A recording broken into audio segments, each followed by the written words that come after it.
They won a thrilling final in Melodi Grand Prix in Norway, and now they are here in Stockholm for Melfest Wknd. It is Gåte! Hi! Hello!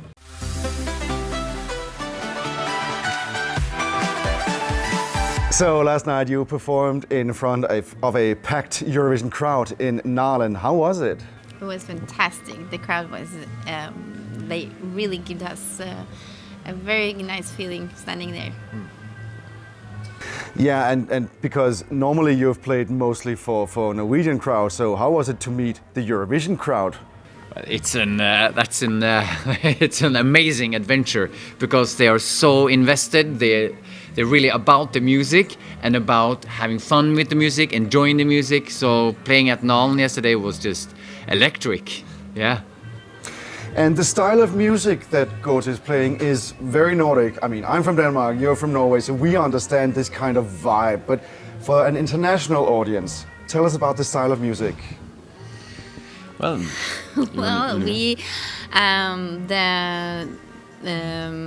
What we build our music on is Norwegian folk music, and I grew up with Norwegian folk music in my family, so it was natural to bring that into now contemporary music, So we built this band based on her knowing how to sing in this ancient Norwegian way. And we built this band, finding like hidden gems and treasures from our past and breaking them into the now with the rock and electronic elements. And this is what we've been doing for many, many years. And then we attended the Melodi Grand Prix, and it really worked out well. And now we're bringing this to the Eurovision. Yeah, because I read the band was formed actually back in 1999. The first time, Gunhild, you were 13 years old back then. Yes, I was. When you formed the band. Yeah. So you've been around in several constellations in these 25 years. Yeah. The history of the band, what is that? You could say it's two parts. The first was when I was 13, 14 years old, and we had a quite great career in Norway for 5-6 years between I was 14 till I was 20. And you know, when that time of your life is the time is not going that fast as it does when you get older. So when I was from 14 to 20, I felt it was and we had ages. It was like and we were really one of the biggest band in Norway then, like won the Grammys, played at Roskilde in Denmark, and we really had a lot of things going on. And kind of, I felt that I grew up with it.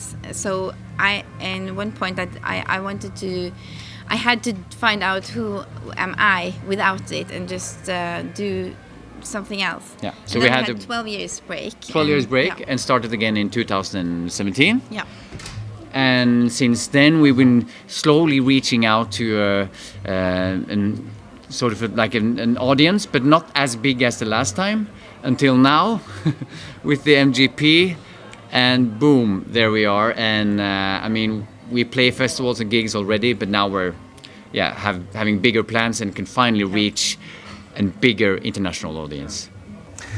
Let's talk about the song. It's called Ulveham, and I'm pronouncing it in Norwegian. It means wolf skin if we translate it directly to English. Yeah.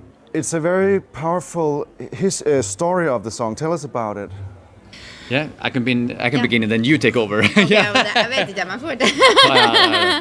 Well, it means wolf skin, but it's meant in a symbolic way, right? As you cast a spell on someone, turning them into a wolf. So this is the verses is a story, a medieval ballad of about a young maiden, which is cast a spell upon by her jealous stepmother. So she's turned into a wolf that has to roam the woods for eternity. Yeah. And but the way that she could quit or get out of the spell is to drink her own brother's blood. Her stepmother tells her that. So, and that's of course she doesn't want to do that until one day the wolf, meets the stepmother in the woods, and the wolf kills her, rips out her heart, eats her heart, and turns out the stepmother was pregnant with her half-brother, so she actually drinks her brother's blood, and she becomes a maiden again. The story is about liberation from an oppressor, but on your own terms, not by the terms set by your oppressor. So it's a story about liberation. Now, that's the verses. And then you have the choruses, and they are just, they are a calling, that women use. Calling. It's a style of how they use that kind of singing, the way of singing in the mountains when they had to call their animals back to their home. Yeah. And it was often just improvised, and it was from day to day they did it in a different way, but it is more like a style. Yeah. And So when you put the two, sometimes in life when you put two things that don't go together, you get this third effect. So we have this grotesque medieval ballad, and we have this calling that you're singing out to the mountains, getting your animals back to the farm. We put those two together, and suddenly. So in this song, you could say that the calling, the meaning of the calling is a meaning of calling for freedom or liberation. Yeah. It could be a call for liberation. Could be the wolf calling. It could be anything. It's open. Up to you actually. And what do you feel that it's about? And it should be open. The only thing we know is that we felt something really strong, and it's like, okay, let's go to Eurovision with this song. And now a lot of other people are getting the same feeling. So it's bigger than us, but we're happy to convey it and bring it forth. Yeah. And as we talked about, you've been a band for many years. What made you think, okay, we need to enter Melodi Grand Prix and with this song? We were invited, and we had this song, and we thought, okay, let's have this song that has this strong feeling. That would be. And that could represent Gåte in one song. How could we represent Gåte in just one song in the best way? And we feel that Ulveham really does that. It's melancholic, it's mysterious. It's, and you sing in a way that only you do.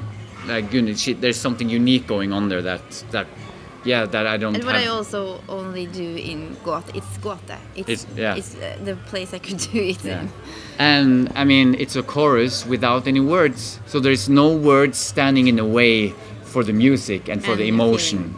So it's we felt that, should we do this MGP Eurovision? Let's do this song and only that. Yeah. Speaking about that MTP final, it was a very thrilling final. I mean, I was in Sweden watching a Melfest heat, and then I watched on my phone the voting. How was it to sit in the green room watching that voting take place? It was quite horrible, actually. Yeah. It was horrible. One of the most exciting moments ever. You can see the feelings. You can see us in the video. You see the tears and the cry. It's just. You started to cry. I just went into myself, had a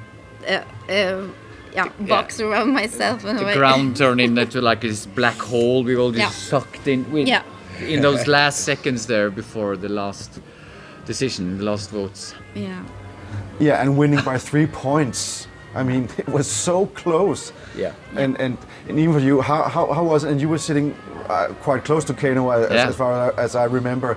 How was it? The mood in that green room? It was quite tense. It was very tense. We hadn't really focused on the competition part of it, really, because we do our thing. We have always done this, played this music. So, but Kano is more like they really are a Eurovision act, So we come from two different genres or parts. But I mean, the joy that we felt when we won, it was quite big, because it represents something bigger than us. It means that the Norwegian people really, they want this song with some deeper emotion to it, and a clear message, and that something also unique. Represents something cultural from our country, and from our roots. So we are proud that the Norwegian people chose that, and we are honored to to make this act even better in Malmö. I remember when it was announced that you were in MTP, I got so many messages from my Norwegian friends saying, wow, Gåte in MTP, wow, we have waited for this for 20 years and stuff like that. And I mean, for us outside of Norway, it's hard to imagine how big it was for all of these fans. And also because bring the Norwegian language that you will now bring to Eurovision, this is the first time since 2006 that an entry will actually be Norwegian. What does it mean for you to bring Norwegian to Eurovision? Well, I've always been singing in Norwegian, so for me it's just very natural. I don't think I'm very good at singing in English. That would sound completely different. Yeah. But when we now do it, it feels we're very honored and proud that we are the one that's gonna represent it, and that it is in Norwegian, and it's about time, I think. Yeah, and it's something when you don't necessarily understand the lyrics, then there's less heady. You know, you put away your head, less thoughts about all lyrics, what do they mean, and you can start feeling the music. And for us, it's really important that you feel something. So I think and then having these weird sounds from her, if you don't understand Norwegian, they will probably be a bit weird. Yeah. That just opens up your imagination and opens up more room for the sensation and the feeling. Definitely, and also because for Norwegians, it's also difficult to understand what I'm singing about, because the language I'm singing in is so old. The dialect is so old, so there's a lot of words there that isn't used now these days. So, yeah. So let's get those words out of the way and just enjoy the music. Your audience has, of course, been mainly Norway, because that's where you've been touring, that's where your music has been released. What do you want to achieve by being in Eurovision to get out to a broader European audience? Absolutely, because this is what we do. We've done it for a long time. We have a starting audience, but now we really can play those big concerts internationally on another level. So, I mean, this kind of exposure to us as an established band, it means a lot, and we're really going to use that opportunity. And now you've had the first taste of this Eurovision craziness circus yesterday. You met all the press yesterday, so many people that were there, and you met a lot of people in Ireland. It was packed. I couldn't squeeze myself in to the crowd last night. Are you ready for these 2 months of absolute craziness? Oh, we are so ready. We are so ready. Yeah, this is new for us, but we really like it. The regular music industry seems like a cold place compared to this. Yeah. This is where the love is. So much love and enthusiasm and just engaged people. So it feels fantastic. And such a diversity of people as well. That is what is so lovely. Like, there's room for everyone. There you are, people that we don't see like in the regular music industry parties, the regular music industry, you know, where everyone's going to be so cool all the time or doesn't open up. But here people are open, they engage, they're all about the music, and so we feel this is home now. So we look forward to lots of weeks ahead for this. I can tell you, when you are in the Eurovision family, you're never getting out of it again. I'm just saying. That's okay for us. And this is, of course, the first pre-party. How many of the pre-parties are you going to do? Almost everyone is just, we'll do just one in Spain, so we only do Barcelona, but not Madrid. But we're going to London and Copenhagen, Amsterdam, Oslo, yeah. And then it's, of course, Malmö. I mean, these 2 months will go by like this. Yeah. And we were talking to Sanna yesterday from Sweden, and she said, oh, you guys, just those 2 weeks in Malmö ahead of the show, it's going to be the best of your life. Let's go. Well, Gåte, lots of exciting times ahead. First with the pre-parties, and then we will all be going to Malmö. Yeah. Good luck with everything you'll be doing in the next 2 months. Thank you for talking with me today. Thank you. Thank you so much. Yes.